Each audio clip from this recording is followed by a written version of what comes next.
Now, why do we want to talk about Nunchaku in a channel dedicated to fitness and longevity? Well, the thing is that learning learning juggling helps in improving the brain neuroplasticity, so helps the brain development and helps in keeping the brain young.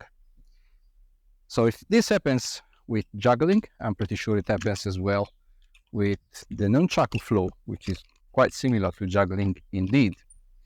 Now, this thing, as you know, comes originally as a weapon, but let's be honest, in a fight, nobody would be playing those fancy things and showing how good he is at spinning this thing around if there is a real fight going on. So actually, in a real fight, there's very few movements that are useful. In my opinion, one of the few is the armpit catch. So you hit and catch back. We're going to cover this later. Other than that, of course, you can hit and you want to be able to hit and recover. So hit and not lose the control after the hit. And for that reason, it's good to be able to have a good control of the instrument. And next to that, this can be used to hit in different ways, but this is not different than having a stick in the hand. There's another way this can help on the occasion, which is probably not so easy, but something that is good to know is that this thing provides a very strong leverage.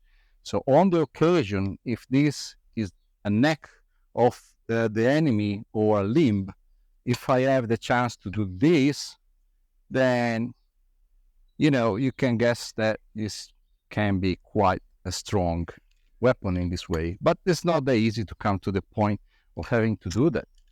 Now, this is just to know about that, but what we are interested in is in learning the movements, because this gives skill building and coordination. So let's go into that.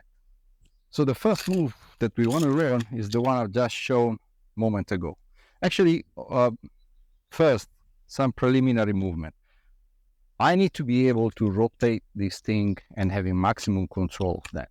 So the first thing we want to do is to just spin it around in both directions. And there's a relatively easy way to do it if my arm is wide open and I do a large circle. Then starting from here, I can reduce the ray of the circle more and more until I pretty much have I have my arm pretty much kind of fixed, almost fixed, but most of the movement is just from my wrist. I'm not moving my arm like that. But I can always do that. If I see that I'm kind of losing control at some point, I can make the movement larger and recover the control. So this is the first thing we want to do. We wanted to do, say, 30 movements per direction, one way like that, and then the other way. Of course, both of the arms. And next, it can also be done other than externally, internally. So I can rotate on the other side in this way. And the same way, I can rotate backwards in this way. Okay, once this is done for a number of reps, I've got control of it, I'm confident, and this is the next move we want to learn. So this is the armpit catch. So this is the starting position, and this is under my armpit. I want to hit ideally the enemy over there and then catch the nunchaku back, right? Pretty much like that. So 1, 2, 3, and 4. And so in slow motion, this goes out, is going to hit something over there, and then it comes back, and then I make room for it, and then I catch it back under the armpit. The next thing would be to do the same, but adding an additional spin on the external side. So instead of 1, I do 1, 2, 1. I can alternate 1, 2, 1, 1, 2, and so on.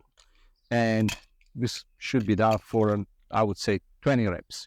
Then we move on to the next one. At this point, I want to learn the backward spin. So instead of going only in front, I want to go back. And when I go back, I want this thing to cross above my arm, come back, and then I catch it with the other end. So I'm going to hold my other end here and catch it when it comes over there, right? So from here, armpit position, boom, and then I catch it. Armpit position, boom, and I catch it. Armpit position, boom, and so on. And in the same way, I can add one more spin. So one spin, catch. And then in the other direction, one spin, catch. One spin, catch. One spin, catch. One spin, catch. One spin, catch. Once I own that, the next thing would be to remove the assistance of the other end. So instead of having the other end that catches the nunchaku here, I want to let it go and I want to just have my arm stopping the movement. Of course, I need to slow it down first, and this is pretty much where the hard part is.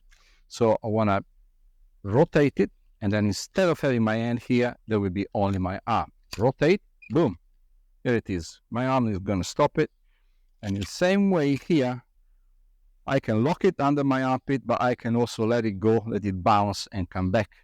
And so I can make the movement just basically unify the two movements. So one, boom, bounce, and then one, boom, bounce, one, bounce, one, bounce. And then, of course, this needs to be done a little bit faster. So it becomes like that. So I don't need the other end. I can stop it just using my arm, and I control the speed so that when it hits my arm, it's not going fast and not going to get hurt. And it's also not going to hurt me because I take care to hit on the high part of the nunchaku here. So I'm not getting hit on this part. If I happen to be hit on this part, it's going to hurt. I don't want that. So I need to make sure to hit my arm only on the high part where there is less leverage. Okay. So as you see, take this part inside the armpit, and that's the same part that is going to hit my arm when it's coming backward, right? Boom. So I can catch it, or I can just let it bounce and rotate. So that's one of the basic movements. I can catch it in my hand or just let it go. That's really the basic movement with one arm. Next thing, I want to be able to pass it through the other end. And that's pretty easy now because as we know to do this, the only thing we need is just to let it go from one hand and take it from the other end. And this can be done directly. So 1, 2, 3, 4, 5, or it can be done adding an additional spin as we have seen. So like 1, 2, 3, 4, 5, and so on. So this is only backward, but it's very good to learn how to spin it around and have control. Now, next thing is going to be to add the 8. The 8 that I'm going to teach here is just the forward 8. So it will be like that. Okay. It will be pretty much this. So what do we do here? The first thing is going to be learning to draw an 8. And once I launch the instrument here in front of me, I just need to design an 8 like this initially, with my arm doing a big circle as we have done initially when we were learning to spin. So that's the 8. And then as we did on the other exercise, also here, I make my arm smaller and smaller until basically my arm makes a very small movement, and the whole movement is done by the wrist, and I accompany with my body. And as you see, I pass side to side when I do the movement. And I had added one more spin on the side here. As you see, when I'm here, I do one more spin. I can do it, can also not do, but that's the way I like to do. So when I do my 8 and I am on the side, I do one more spin, one more spin, one more spin, and so on. Now when we want to put this together, looks like that. We can do one arm, pass it on the other arm, and then 8 and 8, and then go back and then pass it to the other end, and then again an 8. Then we can pass it to the other end, and then we can do the armpit catch 1, 2, and 3, and then add an external spin and so on. So these are pretty much all the combination I'm going to teach. Now, there are many other movements, like for example the one I'm showing right now, and then also others, like for example this one, where I catch the nunchaku in a forward spinning as opposed to the backward spinning, which we have seen first. Now, all the movements that I've shown here are well enough to begin with, and also to go all the way up to intermediate level. If the movements initially don't come, don't worry, just practice. You can go back and review the video.